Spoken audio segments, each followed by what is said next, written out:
J'estime d'ailleurs qu'il n'y a aucune commune mesure entre les souffrances de la vie présente et la gloire à venir qui sera bientôt révélée. En comparaison de l'avenir magnifique que Dieu nous a préparé, les contrariétés de cette vie pèsent moins que rien. Cette proclamation est tirée du chapitre 18 au verset 18 de la lettre de Paul aux Romains. Dans notre monde en souffrance, face aux guerres, aux maladies, aux injustices sociales et aux enjeux écologiques présents et à venir, il peut être difficile de dire que la vie est belle. Il est possible de se dire que tout est fichu et que l'humanité est en train de scier la branche sur laquelle elle est assise. Et d'un certain point de vue, cela est vrai. Ce constat est pour le moins désagréable, voire angoissant. Alors face à cette situation, 3 attitudes sont possibles.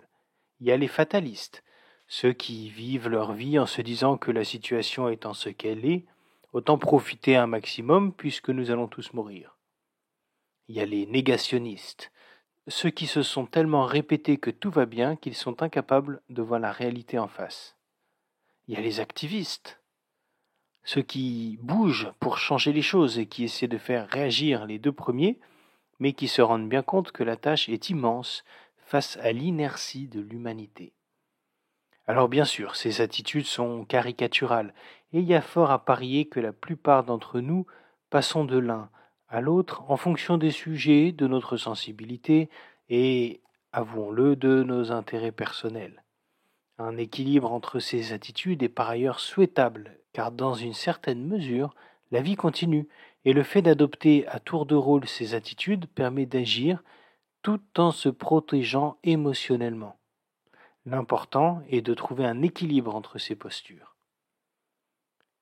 Mais pour revenir au texte biblique, nous devons bien réaliser que toutes ces questions, si elles sont impactantes pour nous actuellement, eh bien Paul affirme qu'elles ne sont rien comparées aux promesses que Dieu nous réserve.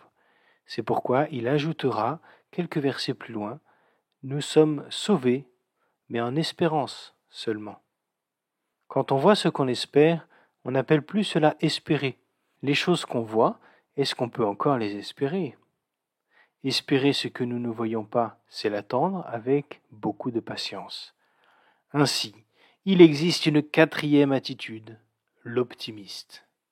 Alors je vous laisse avec cette belle citation tirée d'un roman célèbre. Le voyage ne s'achève pas ici. La mort n'est qu'un autre chemin qu'il nous faut tous prendre. Le rideau de pluie grisâtre de ce monde s'ouvrira et tout sera brillant comme l'argent.